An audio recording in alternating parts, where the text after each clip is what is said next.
11월 10일 주일 오전 일부 예배를 272장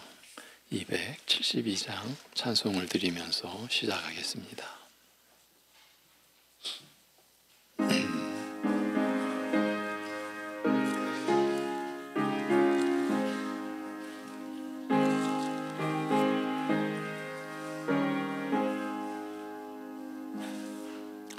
고통의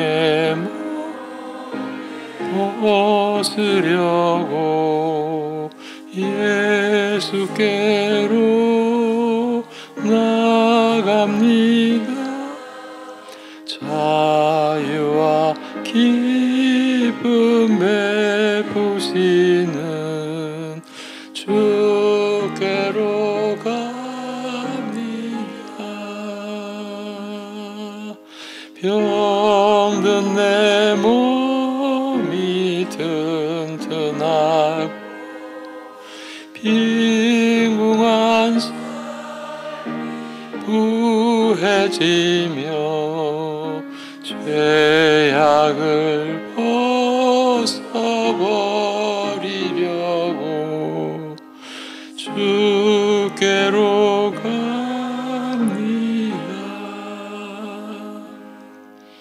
낭패와 실망 당한 뒤에 예수께로 나갑니다. 십자가 은혜 받으려고 주께로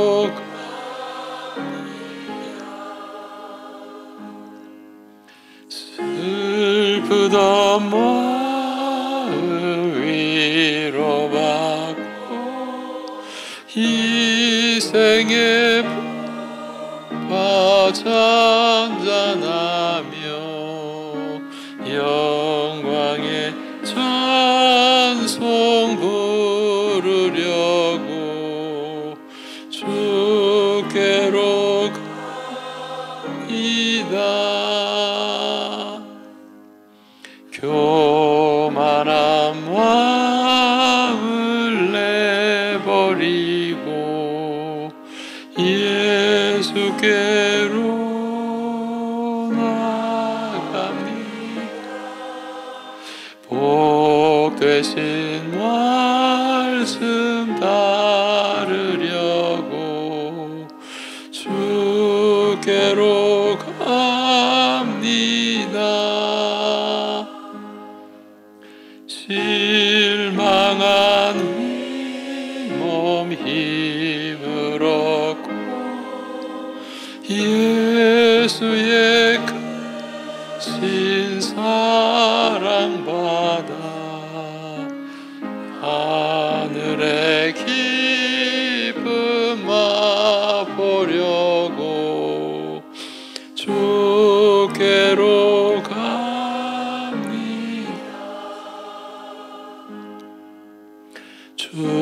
죽음의 길 벗어나서 예수께로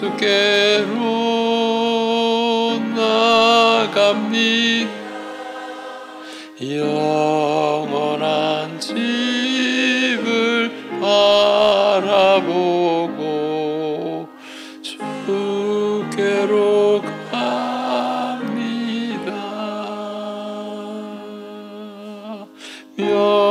멸망의 보구에여 나와 평화의 나라 달아서 영광의 주를 배우려고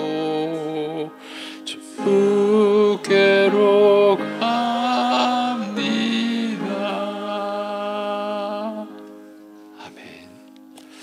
이제 사도신경으로 우리 함께 신앙 고백 드리겠습니다. 전능하사 천지를 만드신 하나님 아버지를 내가 믿사오며 그 외아들 우리 주 예수 그리스도를 믿사오니 이는 성령으로 잉태하사 동정녀 마리아에게 나시고 본디오 빌라도에게 고난을 받으사 십자가에 못 박혀 죽으시고 장사한 지 사흘 만에 죽은 자 가운데서 다시 살아나시며 하늘에 오르사 전능하신 하나님 우편에 앉아 계시다가 저리로서 산 자와 죽은 자를 심판하러 오시리라. 성령을 믿사오며 거룩한 공회와 성도가 서로 교통하는 것과 죄를 사하여 주시는 것과 몸이 다시 사는 것과 영원히 사는 것을 믿사옵나이다. 아멘.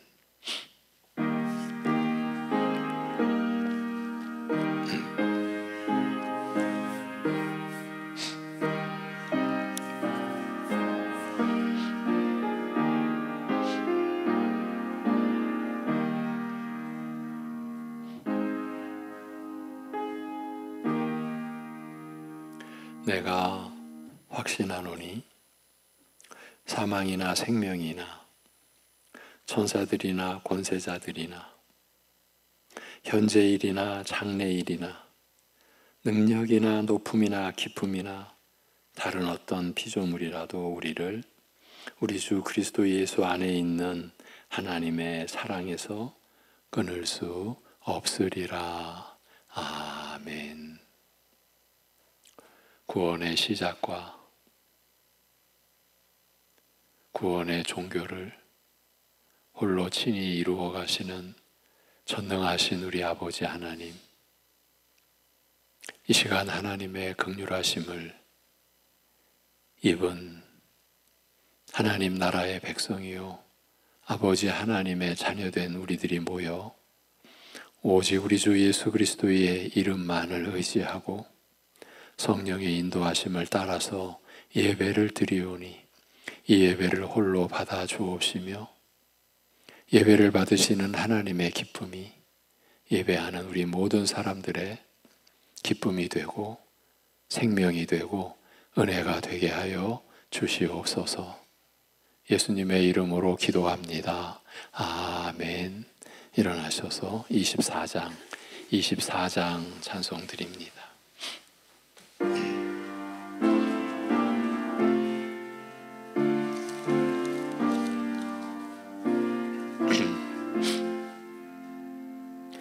왕 되신 주 다 찬양하여라.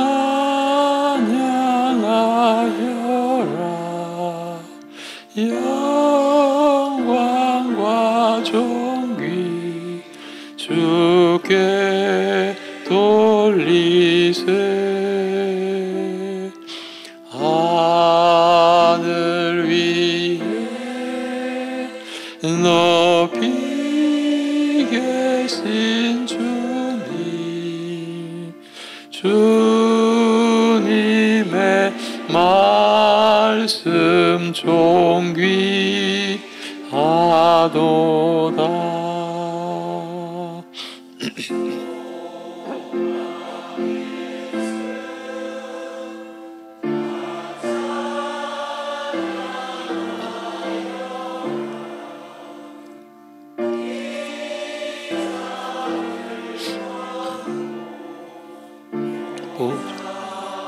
오르사 우리 위에 중보되신 주님 날마다 은혜 부어 주신다. 거룩한 주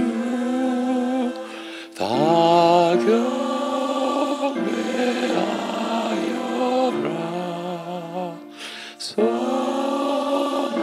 선하신 주께 다 찬양하라.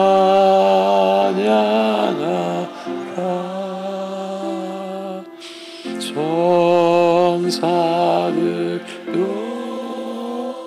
다 경배하여라.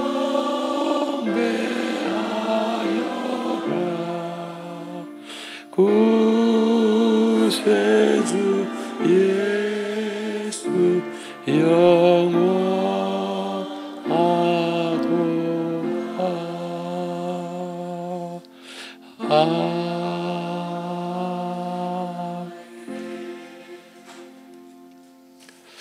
9번 교동문 9번 시편 15편입니다. 여호와여, 주의 장막에 머무를 자 누구 오며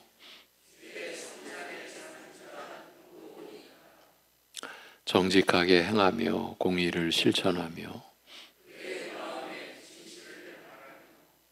그의 혀로 남을 허물하지 아니하고 그의 이웃에게 악을 행하지 아니하며 그의 눈은 망령된 자를 멸시하며 그의 마음에 서원한 것은 해로울지라도 변하지 아니하며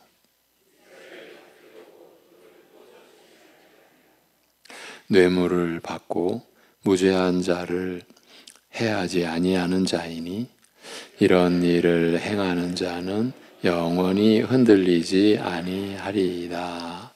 아멘.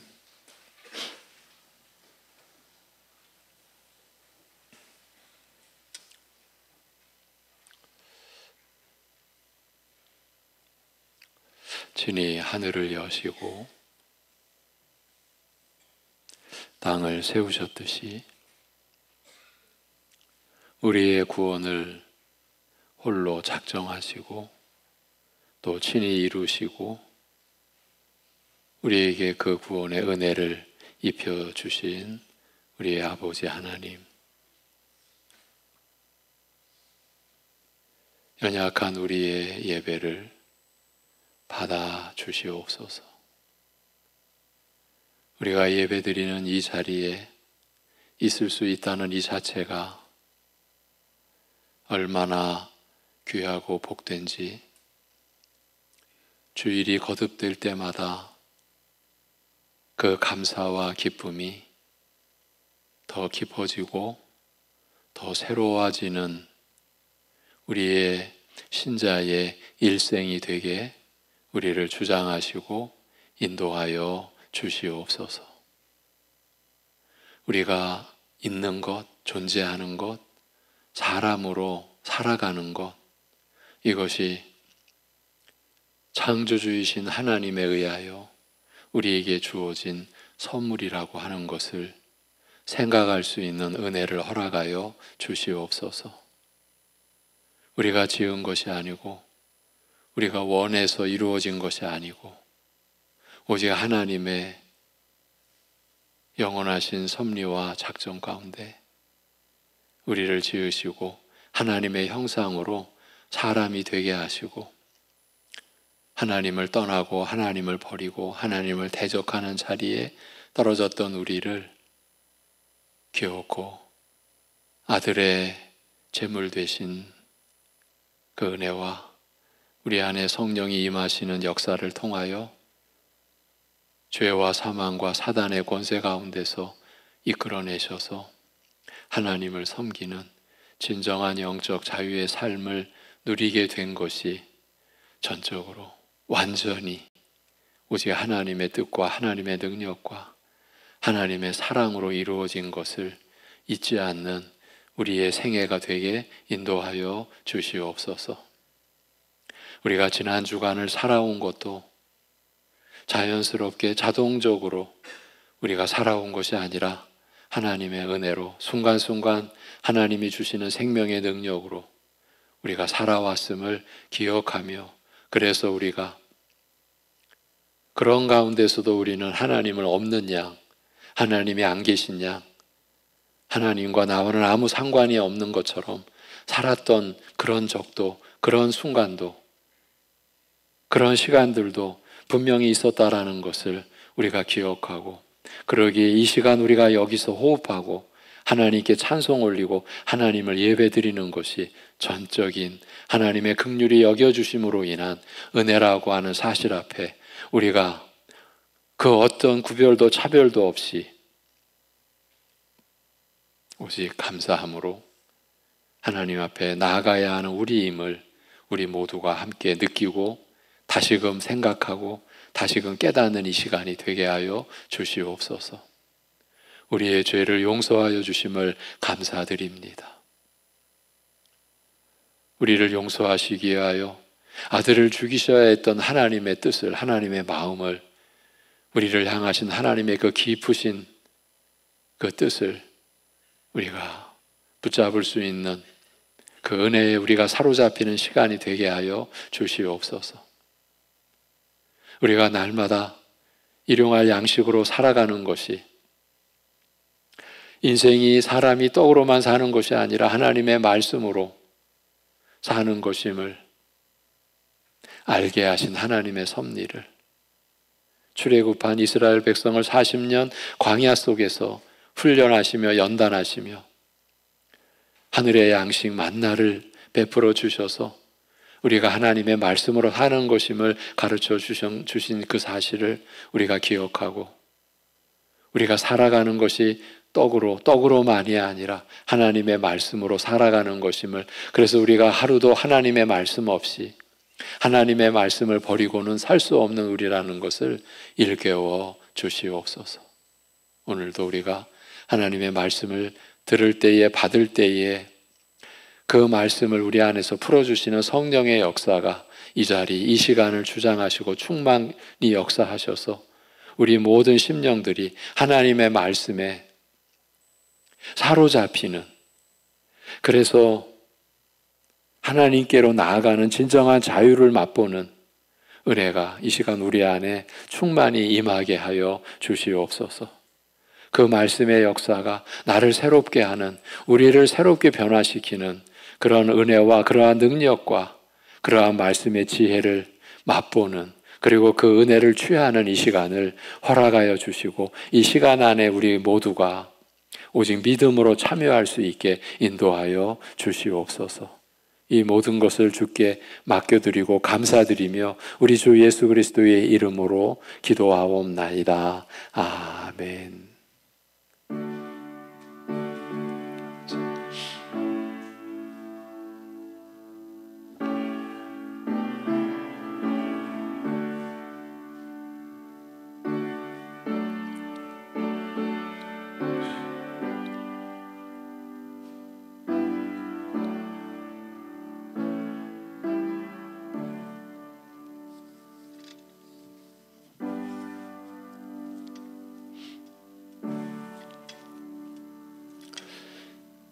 이어지는 찬송은 368장 찬송입니다.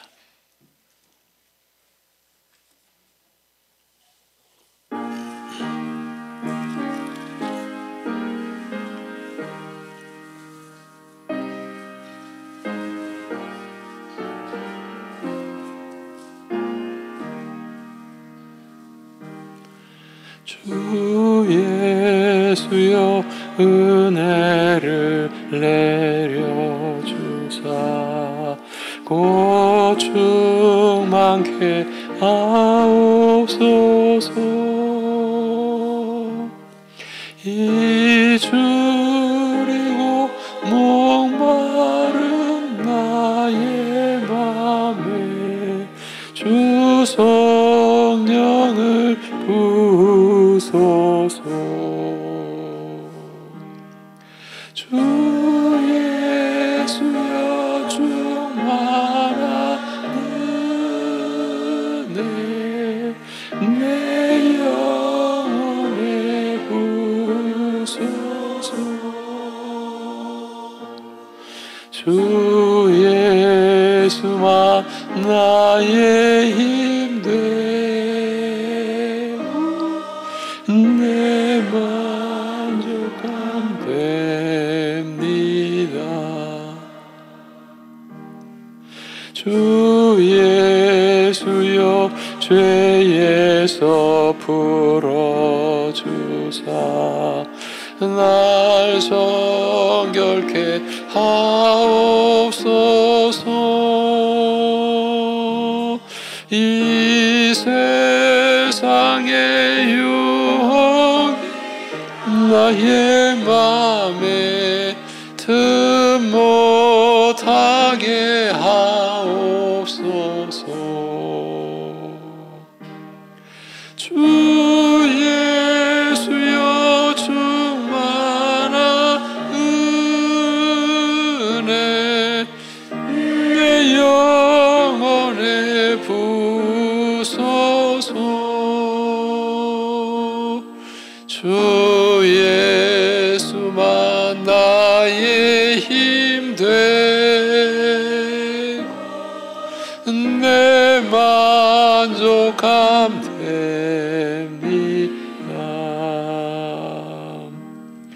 옛 야곱이 천사와 씨름하던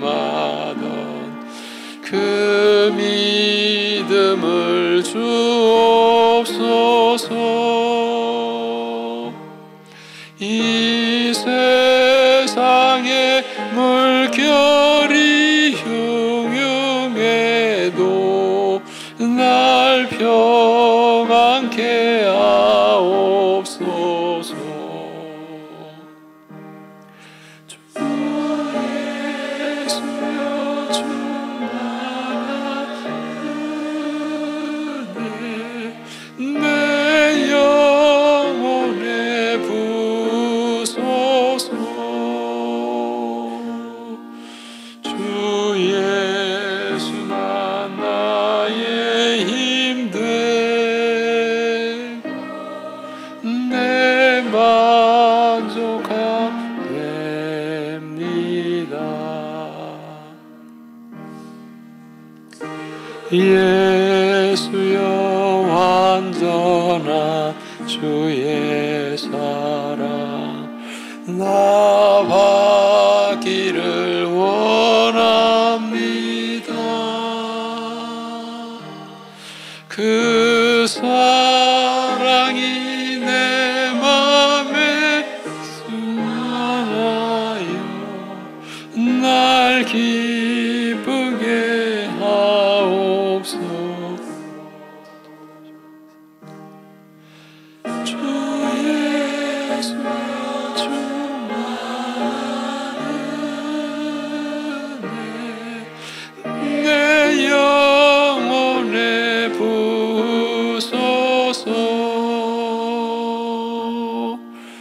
주 예수만 나의 힘 되고 내 만족함 됩니다. 주 내 마음에 임하신 주의 성령 늘 계실 줄 믿습니다. 그 은사를 나에게 부어주사 주 섬기게 하옵소서. 주 예수여 충만한 은혜 내 영혼에 부소서. 주 예수만 나의 힘 되고 내 만족함 됩니다. 아멘.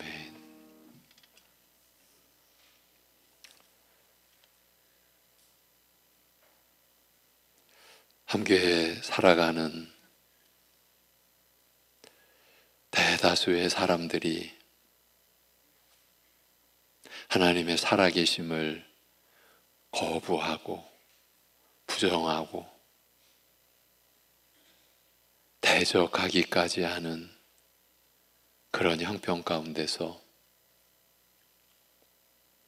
살아계신 하나님을 나의 아버지라 부르며 그 아들 되신 우리 주 예수 그리스도의 은혜를 나의 생명으로 여기며 그 모든 믿음의 삶이 우리 스스로 이룰 수 있는 삶이 아니라 그리스도의 은혜를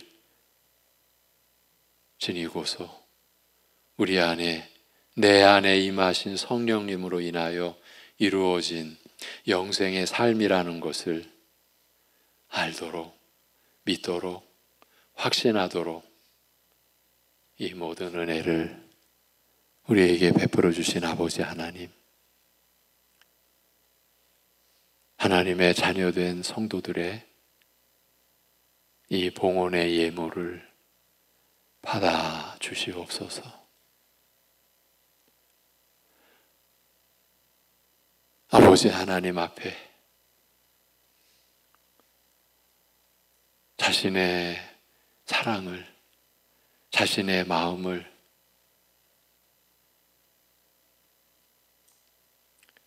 날이 갈수록 더 깊어지는 이 감사함을 예물에 담아 드리는 오직 믿음으로 하나님 앞에 나아가는 그 심령을 아버지 하나님 받아 주옵시고 주님의 은혜로 주님의 사랑으로 충만케 하여 주시옵소서. 우리가 하나님 앞에 나아가며 하나님 앞에 예물을 드리는 이 자체도 우리 안에서 역사하시는 하나님의 은혜로 인하여 이루어진 일이요, 우리 안에서 일어난 일이요, 결코 나에게서 근원을 찾을 수 없는 우리를 창세전에 미리 아시고 그렇게 예정된 하나님의 뜻을 이 시대를 살아가는 우리에게 이루어지게 하신 오직 하나님의 우리를 향하신 그 기뻐하신 뜻에 근원이 있으며 그로 인하여 아버지 하나님 앞에 창조주 되심과 구속주 되심을 고백하여 11조의 예물을 드리고 긍휼히 여겨주시고 때를 따라 도와주신 그 은혜를 기억하고 감사의 예물을 드리며 성교와 건축의 이름으로 성미와 주일 예물로 하나님 앞에 자신을 드리는 이 감사의 행위를 하나님께서 붙잡아 주셔서 평생 더 풍성케 하시고 더 깊은 감사로 하나님 앞에 나오게 하시며 오로지 하나님께서 우리의 삶을 처음부터 끝까지 주장해 주시고 인도해 주시는 그 은혜에 우리의 모든 것을 내어 맡기고 그 은혜만이 우리에게 소망이 되며 우리에게 위로가 되며 우리에게 생명이 되는 그 믿음을 지켜가는, 그리하여 하나님의 은혜로 이루어지는 우리의 생애가 되게 인도하여 주시옵소서. 아버지 하나님, 사랑하는 성도들의 삶의 형편을 다 아십니다. 우리가 직접 겪고 직접 체험하고 있는 그 삶의 형편뿐만이 아니라 외적으로 드러난 그 모습 안에 감추어진 실제의 우리의 모습을 다 알고 계시는 아버지 하나님, 그러기에 사랑하는 성도들의 그 모든 것이 온전히 하나님의 뜻대로 이루어지고 상한 것은 치유가 되고 일그러진 것은 회복이 되고 어두워진 것은 밝게 되는, 모든 것이 하나님의 뜻대로 회복이 되는 그러한 사랑하는 성도들의 삶이 되고 형편이 되고 가정이 되고 섬기는 기업이 될 수 있게 은혜 내려 주시옵소서. 이 모든 것을 감사드리며 주께 의지하오며 우리 주 예수 그리스도의 이름으로 기도하옵나이다. 아멘. 요한일서 4장 17절에서 18절입니다. 요한일서 4장 17절에서 18절, 담대함, 이 제목입니다. 이로써 사랑이 우리에게 온전히 이루어진 것은 우리로 심판날에 담대함을 가지게 하려 함이니, 주께서 그러하심과 같이 우리도 이 세상에서 그러하니라. 사랑 안에 두려움이 없고 온전한 사랑이 두려움을 내쫓나니, 두려움에는 형벌이 있음이라. 두려워하는 자는 사랑 안에서 온전히 이루지 못하였느니라. 아멘. 이제 17절, 18절 합독하시겠습니다. 이로써 사랑이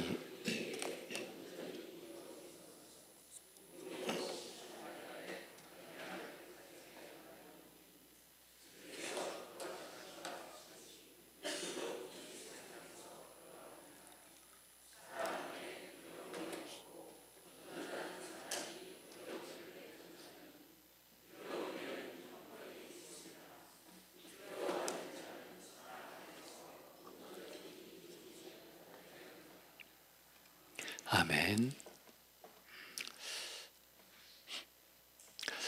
요한 사도는 우리 모든 그리스도인들이 형제 사랑을 베풀어야 하는 가장 중요한 이유에 대해 알려주고 있는 중입니다. 13절부터 16절까지에서 요한 사도는 12절에서 소개된 두 가지 사상 중 첫 번째 것, 즉 형제 사랑은 신자들 안에 하나님께서 내주하시는 것이라는 사실에 관해 자세히 언급하였습니다. 12절에서 13절은 하나님께서 모든 신자들에게 성령을 통하여 사랑이라는 은사, 하나님의 영적 유전자를 심어주셨기 때문에, 그리고 사랑은 보이지 않으시는 하나님을 증명하는 결정적인 증거가 되기 때문에 사랑해야 한다는 것이었습니다. 14절에서 15절은 주 예수 그리스도를 믿는 신앙 고백과 그 사랑은 완전히 동일한 것이므로 예수 믿는 자, 신앙 고백하는 자들은 사랑해야 한다는 의미였습니다. 둘이 하나이니까요. 사랑과 신앙 고백은 둘 다 성령에 의해 베풀어지는 것이므로 모든 그리스도인은 사랑해야 한다는 의미였습니다.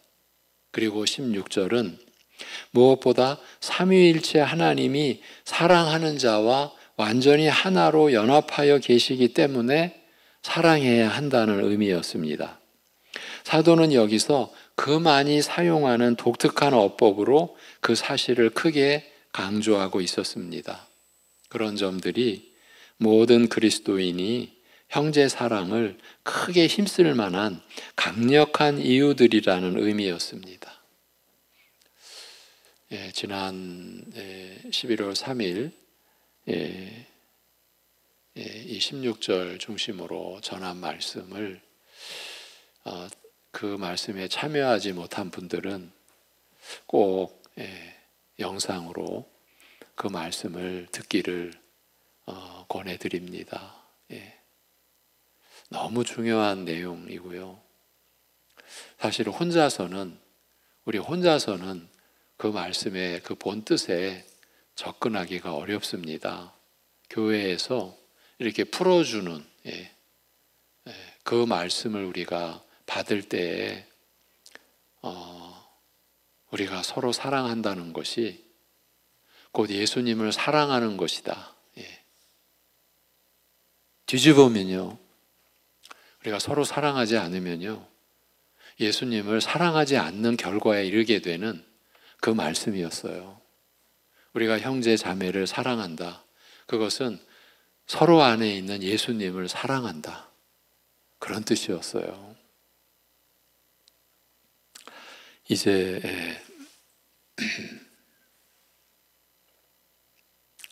그런 점들이 모든 그리스도인이 형제 사랑을 크게 힘쓸 만한 강력한 이유들이라는 의미였습니다.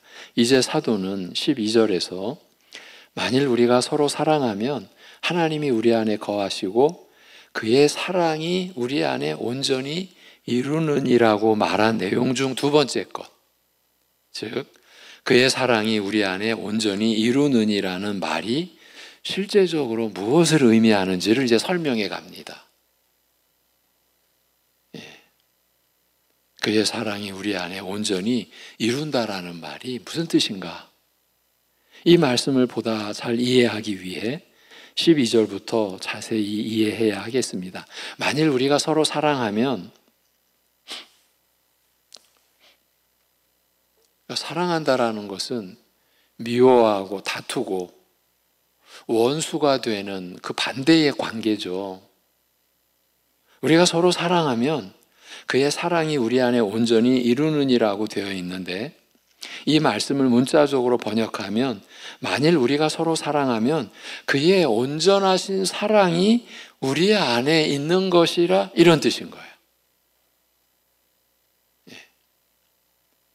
우리말로는 그의 사랑이 우리 안에 온전히 이루느니라고 되어 있는데, 문자적으로 번역해드리면 만일 우리가 서로 사랑하면 그의 온전하신 사랑이 우리 안에 있는 것이라. 우리가 사랑하면 그의 사랑이 완전해진다는 뜻이 아니고, 우리가 사랑하는 것은 예수 그리스도의 온전하신 사랑이 우리 안에 있기 때문이라는 그 말인 거예요. 그렇죠? 예수님의 사랑은 그 자체로 완전한 것이기 때문에 거기에 무엇을 보탤 필요가 없습니다. 무엇을 더할 수가 있겠습니까? 아무것도 더할 수가 없습니다. 단지 우리가 사랑함으로써 완전하신 그의 사랑을 우리가 받았음을 증명하는 것뿐입니다. 주님의 사랑은 어떻게 해서 온전하신 사랑입니까? 그건 율법을 다 지킨 차원의 온전함입니다. 원래 율법의 전부를 요약하면 첫째는 하나님을 사랑하는 것이고 둘째는 이웃을 사랑하는 것이라 할 수 있음을 아실 것입니다. 사도 바울 사도가 로마서 13장에서 피차 사랑의 빚 외에는 아무에게든지 아무 빚도 지지 말라. 사실 이 구절도 우리 교회에서 한번 본뜻을 풀어드렸습니다. 이 표현이 약간 오해할 소지가 있어요. 오늘은 그 시간이 없어서 넘어가고요. 한번 다뤘던 내용입니다. 피차 사랑의 빚 외에는 아무에게든지 아무 빚도 지지 말라. 남을 사랑하는 자는 율법을 다 이루었느니라. 간음하지 말라, 살인하지 말라, 도둑질하지 말라, 탐내지 말라 한 것과 그 외에 다른 계명이 있을지라도 내 이웃을 내 자신과 같이 사랑하라 하신 그 말씀 가운데 다 들었느니라. 사랑은 율법의 완성인이라고 밝힌 것이 그 뜻입니다. 사랑은 율법의 전부이며 본질입니다. 그러므로 주님의 사랑이 온전하다는 말씀은 주님께서 율법이 요구하는 모든 명령을 다 지키셨다는 것이에요. 그런 차원에서 그의 사랑이 온전하다는 것이에요. 주님은 율법에서 명하는 모든 사랑의 의무를 남김없이 다 순종하셨다는 말입니다. 그럴 때 우리가 서로 사랑한다면, 우리가 서로 사랑하려고 힘쓴다면 그것은 주님의 그 완전한 사랑이 우리 안에 있다는 것을 확인하게 해준다는 것이에요. 그 말이에요. 왜냐하면 우리 스스로는 성경이 말하는 사랑을 행할 수가 없기 때문입니다. 우리의 타락한 육적 본성에서 어떻게 신적 사랑인 그 아가페의 사랑을 배출해낼 수 있겠습니까? 만일 우리가 아가페의 사랑을 행했다면 그건 전적으로 주님께서 우리 안에 임재해 계셔서 그의 온전하신 사랑을 빌려다 베풀 수 있도록, 그의 온전하신 사랑을 우리가 빌려다 가져다 그 사랑을 베풀 수 있도록 은혜를 주셨기 때문입니다. 12절은 그런 의미에서 말하는 것입니다. 우리가 서로 사랑한다면 그건 주님의 온전하신 사랑이 우리 안에 임재하여 계시다는 증거라 할 수 있다는 말입니다. 그러면 그 온전한 사랑은 우리에게 어떤 결과를 가져다 주는가? 요한은 그 중에서 두 가지 복된 결과를 말합니다. 첫째는 다가오는 하나님의 심판과 관련된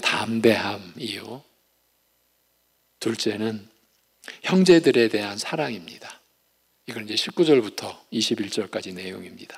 담대함에 대해서 오늘 본문에서 말하고 있고, 형제들에 대한 사랑에 대해서는 19절에서 21절까지 해서 말하고 있습니다. 오늘은 이 담대함에 대해 말하고 있는 부분만 살필 것입니다. 사도는 그리스도의 온전한 사랑의 첫 번째 특징은 심판날에 대해 담대함을 갖게 되는 것이라고 합니다. 3장 21절에서도, 요한일서 3장 21절에서도 담대함을 언급하고 있으나, 거기서는 3장에서는 하나님 앞에 나아가는 것에서의 담대함을 얘기하는 것이고, 여기서는 심판대 앞에서도 두려워하지 않을 수 있는 담대함을 언급합니다. 17절 말씀이 그 점을 가르치고 있습니다. 17절은 이런 말입니다. 먼저 이로써 사랑이 우리에게 온전히 이루어졌다는 말은 문자적으로 번역하면 이로써 사랑이 우리와 함께 완전해졌다고 할 수 있습니다. 사랑이 우리와 함께 완전해졌다. 16절에서 하나님은 사랑이시고 사랑 안에 거하는 자는 하나님 안에 거하고 하나님도 그의 안에 거하시느니라고 했는데, 그래서 사랑하는 자는 그의 신분도 완전히 구원 얻은 자로 확보되었다는 말입니다. 그래서 지난주 말씀이 신분 확인이었습니다. 제목이.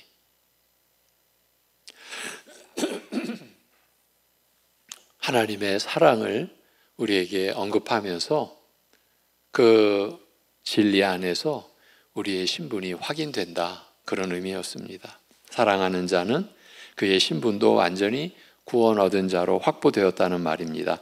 완전한 사랑을 지닌 그리스도 예수께서 그 안에 있는 자이기 때문입니다. 그래서 그와 그가 지닌 사랑도 완전한 것입니다. 그가 베푸는 사랑은 그리스도의 완전함을 소유했다는 증거일 뿐인 거예요. 우리가 섬기고 우리가 사랑하는 것은 내 안에 완전하신 그 사랑이신 예수님이 임재해 계신다, 그 증거라는 거예요. 그러니까 우리가 섬기고 사랑할수록 나를 나타내는 게 아니라 내 안에 계신 그리스도를 나타내는 것이죠.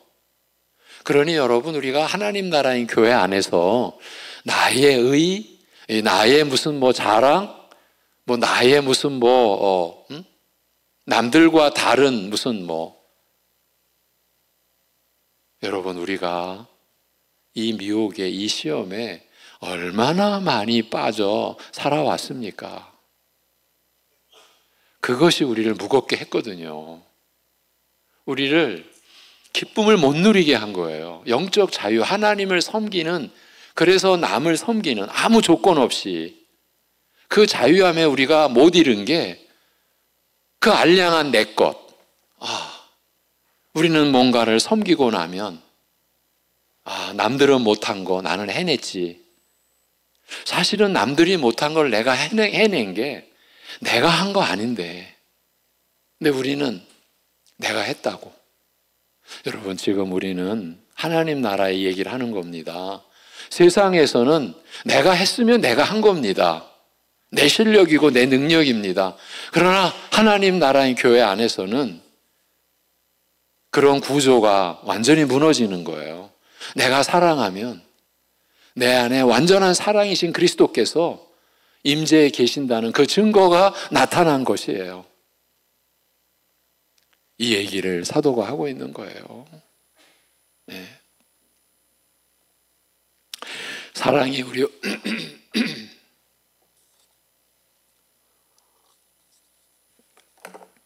사랑이 우리와 함께 온전해졌다는 말은 이런 뜻입니다. 그가 베푸는 사랑은 그 안에 온전한 사랑을 지니신 예수님이 계시다는 그 증거라는 말이에요.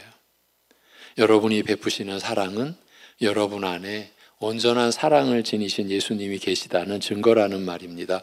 그것이 요한 사도가 계속해서 강조해 왔던 사실입니다. 그 사랑의 특징이 있습니다.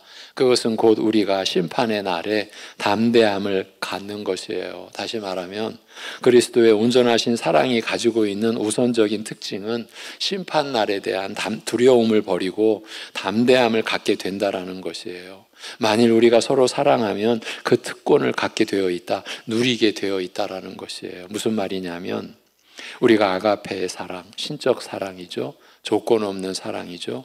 그 아가페의 사랑을 조금이라도 베푼다면 그것은 온전하게 계명을 순종하신 예수 그리스도의 사랑이 우리 안에 사랑의 저수지로 임재하여 계시다는 증거이기 때문에 우리도 온전한 사랑을 가진 자처럼 여겨져서 심판으로부터 자유할 수 있게 해준다는 것입니다. 사랑이 있다는 말은 율법의 완전함을 지닌 증거이기 때문에 담대함을 갖게 된다는 것입니다. 그래서 사랑을 베푸는 자는 심판의 두려움을 버리고 담대함으로 이 세상을 살게 되는 특권이 있다, 특권을 누린다는 말입니다. 사도는 그리스도께서도 이 세상에 계실 동안 그 사랑으로 인하여 그 담대함을 가지고 사셨다고 선포하고 있습니다. 그리스도께서 이 세상에 계실 때 그러하신 것처럼 우리도 이 세상에서 똑같이 사는 것이라는 말씀이 그 뜻입니다. 사랑을 가진 결과 담대함으로 사는 것은 그리스도께서 이 세상에서 사셨던 모습과 같이 사는 것이라는 말입니다. 이런 사실은 우리가 방금 전까지 나누었던 이러한 내용은 모든 사람은 심판에 대한 두려움을 갖고 있다는 사실을 전제로 하고 있습니다. 사람들은 근본적으로 두려워합니다. 심판을 두려워합니다. 믿는 사람들뿐만 아니라 믿지 않는 사람들까지도 그렇습니다. 물론 많은 사람들은 여러 가지 제스처를 취하면서 심판이 없는 것처럼 또 심판을 무서워하지 않는 것처럼 행합니다. 여러분, 이렇게까지 말할 수 있습니다. 사람이 만들어낸 모든 문화, 모든 문명, 이 모든 것이 다 두려움의 다른 표현일 뿐이다. 그 두려움을 가리려는, 그 두려움을 기억하지 않으려는, 심판을 무서워하지 않는 것처럼 행하려는 처절한 몸부림이다. 여러분, 우리는 세상을 그렇게 볼 수 있는 안목을 가지게 됐어요. 우리도 그 속에서 살았었죠. 심판이 없는 것처럼, 곧 하나님이 아니 계신 것처럼. 그래서 어쩌면 사람들은 더 사람답게 살아보겠다고, 어떤 신적인 존재도 사람의 삶을 간섭할 수 없는 것처럼, 사람이 최고인 것처럼, 그 모든 게 두려움의 다른 표현일 뿐이라는 거예요. 에덴 동산에서 첫사람 아담이 절대적인 하나님을 거부한 순간 사람의 속에는 수치심과 두려움이 지배하게 된 거예요. 그 수치심과 두려움의 표현이 가인이 아벨을 죽이는 살인으로 바로 그 아담의 자식들 속에서 일어난 거예요. 그래서 미움이, 살인이라는 것이 율법의 가르침이에요. 이것이 하나님의 말씀이에요. 여러분, 사람들의 모든 몸짓이 그 수치심을 가리고 그 두려움을 어떻게든 덮으려고 하는 참담한 몸부림, 그건 두려움의 또 다른 표현일 뿐이라는 거예요. 꿩이 매가 무서워 자기 머리만 수풀에 들이미는 것과 같은 것이에요. 매가 자기 눈에만 안 보이면 된다는 어리석음 때문입니다. 심판 앞에서 자유한 것처럼 보이는 모든 사람은 다 자기 눈만 가리고 죽음 이후의 모든 위험에 대해 안심하는 자들에 지나지 않습니다. 그러나 인생은 공포 영화가 아닙니다. 공포 영화는 무서운 장면이 나올 때 자기 눈만 가리면 되지만 인생과 죽음 그리고 심판은 그런 것이 아닙니다. 자기가 믿으나 믿지 않으나 반드시 시행될 것입니다. 그가 다시 눈을 뜰 때까지 그 심판의 칼은 여전히 그 앞에 있을 것입니다. 눈을 감는다고 사라지는 심판의 칼이 아닙니다. 근본적으로 영적인 감각이 있는 사람은 하나님의 심판에 대한 두려움을 갖게 되어 있습니다. 양심이 자기 죄를 드러내고 있고 율법은 그에 대한 무서운 심판을 언급하고 있습니다. 그래서 모든 영적인 감각이 있는 사람들은 다 하나님을 대면할 날이 그다지 기쁘지 않게 되어 있습니다. 범죄자가 경찰을 싫어하는 것과 같습니다. 죄인들은 심판자이신 하나님을 대면하기를 두려워하게 되어 있습니다. 오히려 감각이 있는 자들이 그 두려움을 갖게 되어 있습니다. 시시때때로 그 두려움은 사람을 사로잡게 되어 있습니다. 그러나 두려워만 하고 있는 것은 그리스도인의 영광이 아닙니다. 그리스도인은 심판이 있을 것과 그 심판이 세상의 어떤 일보다 무서울 것과 자기가 죄인의 괴수로서 그 심판을 받아야 마땅한 자라는 사실을 알고 있고 그것 때문에 두려워할 수밖에 없는 자이지만 그렇다고 두려워만 하고 있지는 않습니다. 그리스도인은 두려움이 있으면서도 두려움을 이기는 자입니다. 어리석은 자처럼 자기 눈을 감아버림으로써 두려움이 없어졌다고 하는 것이 아니고 두려움을 내어 쫓음으로써 두려움을 이기는 것입니다.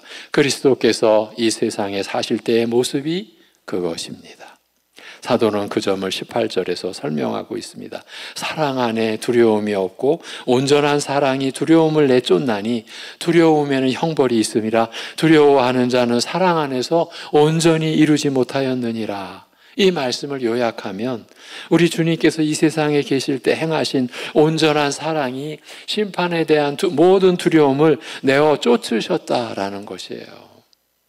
사랑이 두려움을 쫓아냅니다. 이것이 진리입니다. 사랑하면 두려움이 물러갑니다. 그렇게 하심으로써 담대함을 갖고 사셨다는 말입니다. 예수께서 인간의 몸을 입고 이 땅에 계실 때 그런 하나님 아버지의 위엄을 아시면서도 그 앞에 나아가기에 전혀 주저함이 없으셨고 성부 하나님에 대한 두려움이나 거리낌이 전혀 없으셨고 거룩한 담대함으로 언제 어디서든지 하나님을 찾아뵐 수 있었다는 말입니다. 그게 다 그 안에 있던 사랑 때문이었다는 것입니다. 그가 지니신 온전한 사랑이 하나님에 대해 그런 복된 관계를 유지하게 해 주었다는 말입니다. 그래서 우리도 서로 사랑하면 그의 온전하신 사랑이 우리 안에 있어서 우리도 마찬가지로 두려움을 내어 쫓는다는 것입니다. 그런 점에서 사랑은 온전한 사랑이라고 말하는 것입니다. 사랑은 사랑만으로 그치지 않고 사랑하는 자들에게 하나님의 존전에 나아가는 담대함을 허락해 주기도 한다라는 것이에요. 우리 믿는 자들에게 이 담대함을 허락하는 것은 크게 두 가지입니다. 하나는 십자가의 보혈입니다. 칭의를, 의롭다함을 받았다는 점입니다. 그리스도께서 흘리신 보혈로 믿는 내가 값없이 죄사함 받아 구원받았다는 사실이 우리를 담대하게 해줍니다. 여러분, 교회는 이런 면에서 차별이 없는 거예요. 이 은혜로 우리 모두가 신자가 됐어요. 그리스도인이 됐어요. 하나님의 자녀 됐어요. 예수 그리스도의 그 십자가 구속으로 말미암아 그래서 교회는 그 어떤 차별도 없는 거예요. 그래서 우리는 이 사랑을 항상 그 십자가와 함께 생각해야 합니다. 만일 이 십자가와 사랑을 항상 함께 고려하지 않는다면 우리 신앙은 잘못된 길로 빠질 것입니다. 사랑 없이 십자가만을 전부로 안다면 내가 그리스도에 의해 의롭다 하심을 받았으니 내가 무엇을 하든 상관없다고 말할 것입니다. 무율법주의자가 되는 것입니다. 교회 안에 무율법주의자들이 있습니다. 그들은요, 말씀 안에서 하라 하지 말라라는 말씀을 다 빼어버립니다. 여러분, 제가 말하는 게 과장이 아닙니다. 우리 교회 안에도 그런 신자분이 있을 수도 있습니다. 누구한테도 드러내지 않고. 왜냐하면 그런 지도자가 있거든요. 그런 무리들이 있습니다. 무율법주의자들입니다. 반대로 십자가를 제외하고 사랑만을 담대함의 근거로 삼는다면 내가 잘할 때만 확신하는 율법주의자가 되고 말 것입니다. 무율법주의자의 반대, 율법주의자. 이들도 역시 신자가 아닙니다. 내가 잘할 때만 확신하는 거예요.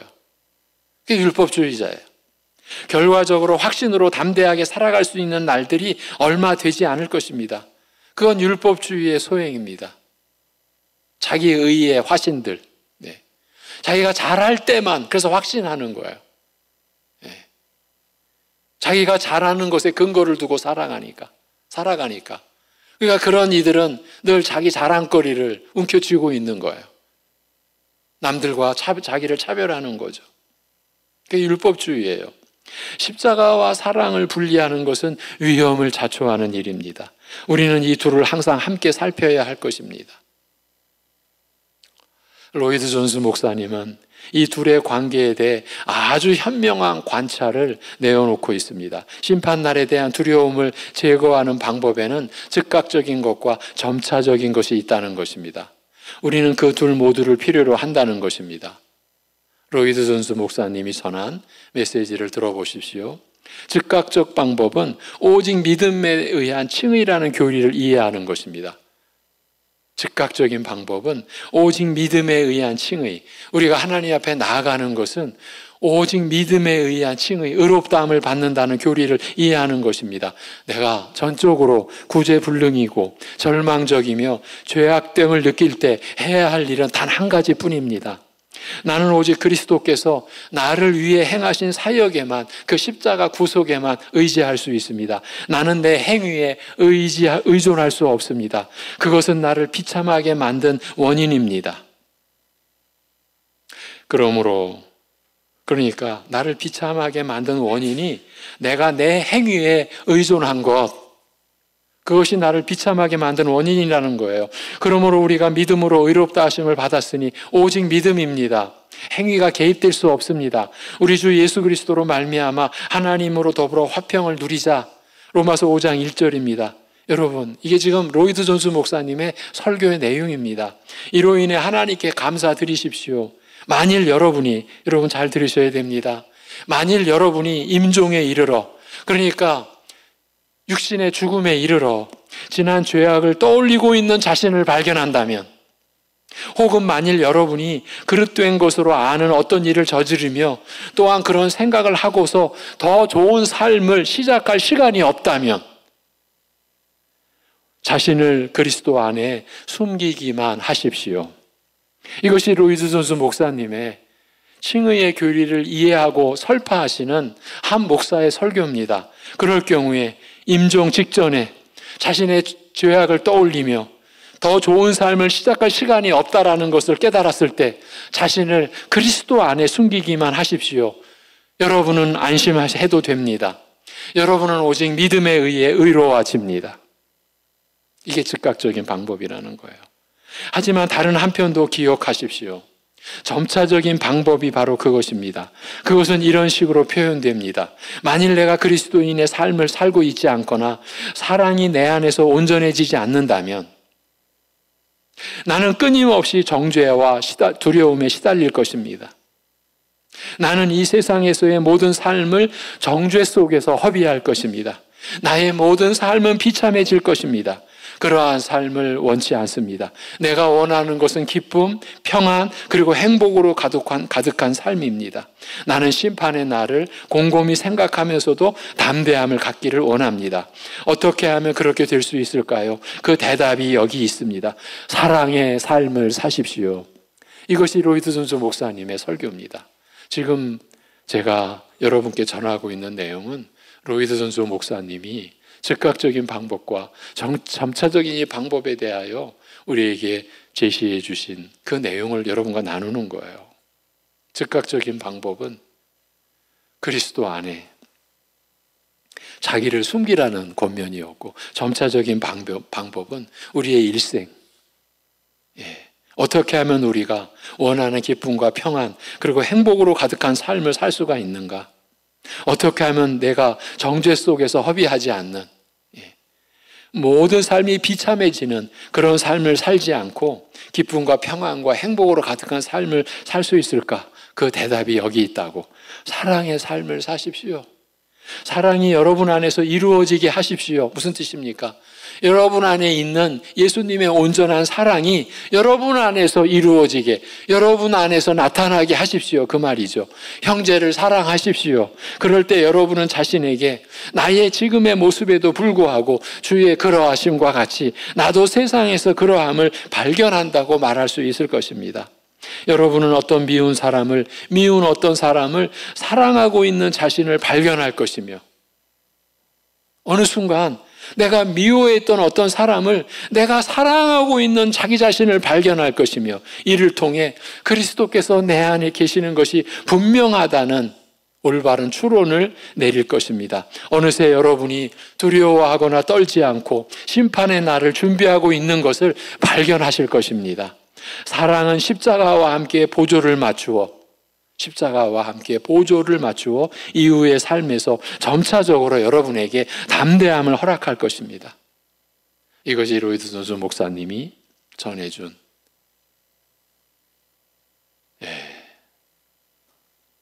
메시지입니다.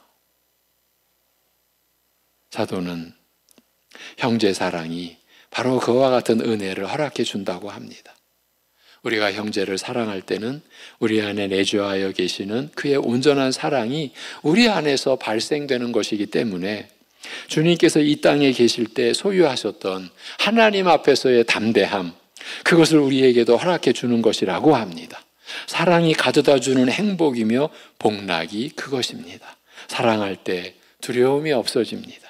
사랑은 모든 인간이 갖게 되어 있는 심판의 형벌에 대한 두려움을 쫓아내어 줍니다. 두려워하는 자는 십자가를 믿지 않는 자이거나 사랑하지 않는 자입니다. 확인해 보시기를 바랍니다. 여러분이 직접 이 사실을 확인할 수 있습니다. 사도는 이것이야말로 성도들이 형제 사랑을 힘써 베풀어야 하는 또 다른 이유라고 말하고 있습니다. 그렇게 하는 자들이 주님과의 깊은 사귐을 가진 자, 영생을 누리며 사는 자라는 것입니다. 만일 우리가 서로 사랑하면 그의 온전한 사랑이 우리 안에 있는 것이니라. 즉 예수님이 그러하셨던 것처럼 하나님을 생각하면서도 자유와 즐거움으로 나아갈 수 있게 해주고, 심판이 있을 것을 알면서도 죄인의 괴수인 자기가 심령에서 두려움을 쫓아내고 담대함으로 그 날을 기다릴 수 있다라는 것이에요. 양심에서 누리는 이 행복이 얼마나 큰 은혜인지를 죄 때문에 괴로워해 본 사람은 다 알 것입니다. 사랑이 그 은혜를, 그 영적 자유를 허락해 주는 것입니다. 여기서 말씀하시는 모든 은혜가 여러분 모두에게 임하기를 바랍니다. 사랑이 관건입니다. 기도하겠습니다. 하나님 아버지, 우리 송례 종안교회가 이와 같은 말씀을 받을 수 있는 실로 진실로 주님의 몸된 교회 되게 하여 주시옵소서. 우리가 말씀을 안다고 말씀을 내쳐왔던 지난 날들이 있었습니다. 알지 못하면서도 아는 것처럼 행세해왔던 때가 있었습니다. 그런 우리를 그 상태 그대로 내치셨다면 오늘 여기 우리가 어찌 있을 수 있겠습니까? 그런 우리를 긍휼히 여겨주신 아버지 하나님, 우리 안에 주신 성령님으로 이러한 진리의 말씀이 우리를 살리는 은혜의 말씀으로, 생명의 말씀으로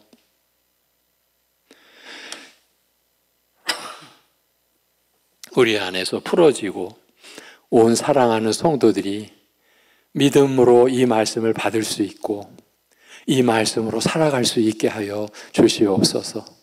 진실로 하나님께 받은 사랑으로, 그래서 우리 안에 임하여 계신 예수님의 온전한 사랑을 발생시키는 우리 사랑하는 성도들의 매일매일의 삶이 되게 하여 주시옵소서. 그 사랑으로 섬길 때에 내가 잘한다는 것이 아니라 내 안에 계신 예수님이 나타나시는 것으로 인하여 너무 감격해하고 감사하는 이 진리의 삶, 이 은혜의 삶을 체험하는 우리 성도들이 되게 하여 주시옵소서. 아버지 하나님, 미워하는 대상이 어느 순간 그 미움을 벗겨내고 사랑해야 할 대상으로 눈앞에 다가오는 그런 체험을 우리 모두가 다 할 수 있게 은혜 내려 주시옵소서. 아버지 하나님, 우리 5명의 자녀가 오는 14일 수능을 봅니다. 그들이 살아가면서 거쳐야 할 한 가지 중요한 시기를 넘어갑니다. 믿음으로 넘어가게 하여 주옵소서. 우리는 잘할 때 공부하는 것도 하나님의 자녀로 세상에서 잘 되기 위하여가 아니라 하나님을 섬기는 신실하게 살아가야 할 자녀로 공부하는 것이고, 일생의 미래가 우리 자신에 의해 결정되는 게 아니라 하나님에 의하여 인도받는 일생이라는 것을 배우는, 그렇게 어려운 그 시점이 그러한 은혜를 배우는 시점이 되게 하여 주시옵시고, 저들에게 어떤 결과가 나오든 하나님께 모든 것을 맡기는, 자신들의 일생을 맡기는 그런 훈련이 일어나는 시점이 되게 하여 주시옵소서. 아버지 하나님, 우리 많은 가족들이 지금도 어려움을 겪고 있습니다. 병상에서, 아니면 가정에서 일어나지도 못하고 걷지도 못하고 때로는 먹지도 못하고, 때로는 온몸의 아픔 때문에 잠을 못 자는 그런 고통 속에 있기도 합니다. 그런 고통에서 벗어날 수 있는 은혜, 그 은혜를 내려 주시옵소서. 아버지 하나님, 치유하며 회복되는 역사 허락하여 주시옵소서. 주님께만 의지하오니, 그러면서도 주님이 나의 생명 되시고 믿는 자는 이미 영생을 지닌 자라는 하나님의 약속의 말씀, 함께 하시는 하나님의 동행하심을 믿고 의지하고 모든 것을 맡기는 그 신뢰하는 믿음의 작용 속에서 그 아픔도 이겨낼 수 있는 은혜를 누리게 하여 주시옵소서. 이 모든 것을 주께 의탁하옵고 감사드리며 우리 주 예수 그리스도의 이름으로 기도하옵나이다. 아멘.